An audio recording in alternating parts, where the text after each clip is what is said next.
Salut mes frères, je bénis le nom de l'Éternel pour l'occasion qu'il nous donne aujourd'hui de parler avec vous. Pour ceux qui ne me connaissent pas, je suis votre sœur Rose de Souza. Aujourd'hui, nous allons parler d'un sujet vraiment très important. Je vais vous rendre avant tout un petit témoignage. Ce témoignage est que il y avait une sœur qui était malade, qui avait le cancer en phase finale. Et cette sœur a été invitée par une autre sœur pour venir croiser un pasteur. Et ce pasteur, Dieu merci, est un bon pasteur qui a la crainte de Dieu, qui est vraiment converti. Quand cette sœur est arrivée, elle ne pouvait même pas marcher d'elle-même. Elle a été soutenue par deux autres personnes qui l'ont aidée à rentrer dans le bureau du pasteur. Et le pasteur a parlé avec elle. Elle a dit qu'elle savait que c'était fini pour elle parce que sa grand-mère est décédée de ce même cancer-là. Sa mère aussi, et aujourd'hui c'est son tour. Donc elle sait que c'est fini. Ce pasteur, comme je l'ai dit, est vraiment converti. Il a regardé cette dame et lui a dit, tu ne mourras pas. Parce que tu es venu au lieu du grand médecin, tu ne mourras pas au nom de Jésus. Et il a prié pour cette sœur. Et cette sœur, aujourd'hui je vous parle, est vivante. Elle fait même le service à l'église, elle est vivante. Pour vous dire que la foi, c'est quelque chose vraiment d'incompréhensible. Comme d'autres personnes peuvent le dire, la foi, elle est folle. La foi ne réfléchit pas beaucoup. Il y a le raisonnement qui est là, le doute, tout ça qui rentre. Mais quand la foi prend la place, elle ne réfléchit plus. Vous savez, la Bible dit qu'il est impossible à l'homme de voir Dieu s'il n'a pas la foi. Il est impossible à l'homme de plaire à Dieu s'il n'a pas la foi. Mais qu'est-ce que c'est que la foi? La foi, c'est de croire sans avoir vu.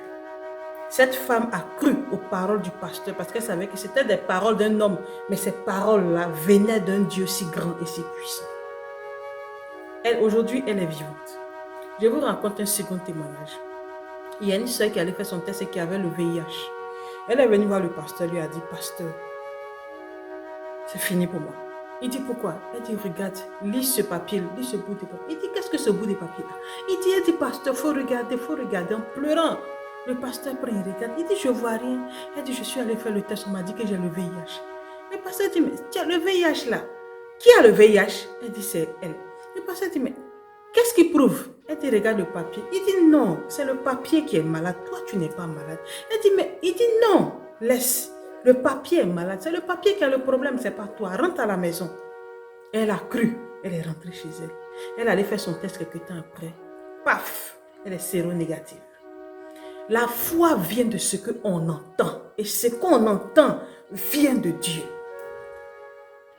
La foi vient de ce qu'on entend. Et ce qu'on entend vient de Dieu.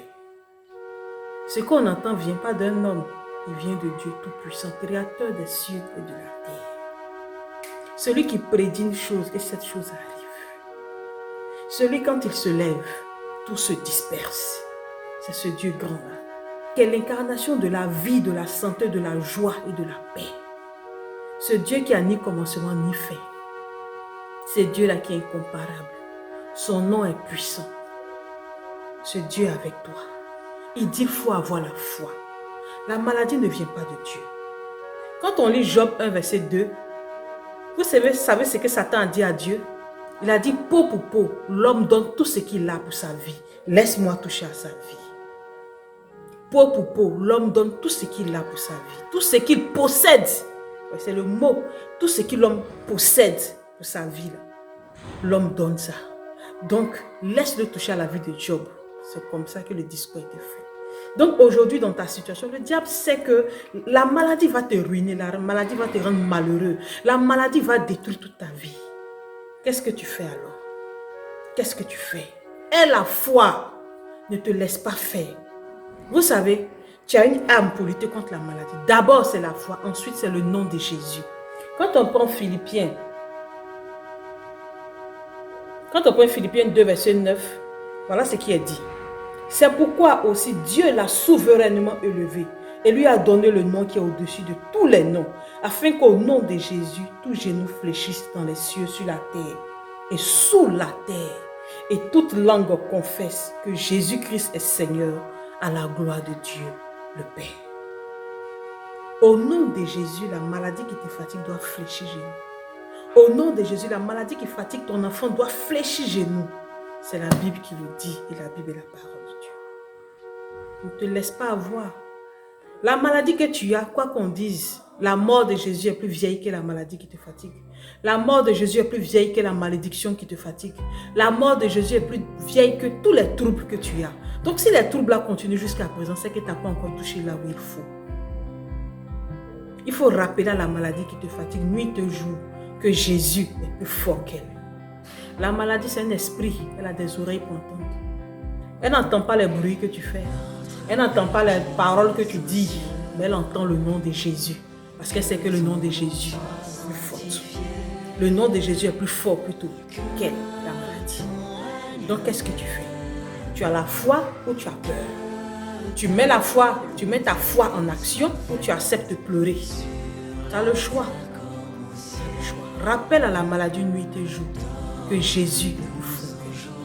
Maladie, douleur, Jésus est plus fort que toi. Maux de tête, Jésus est plus fort que toi. Cancer, Jésus est plus fort que toi. Il faut le lui rappeler tous les jours.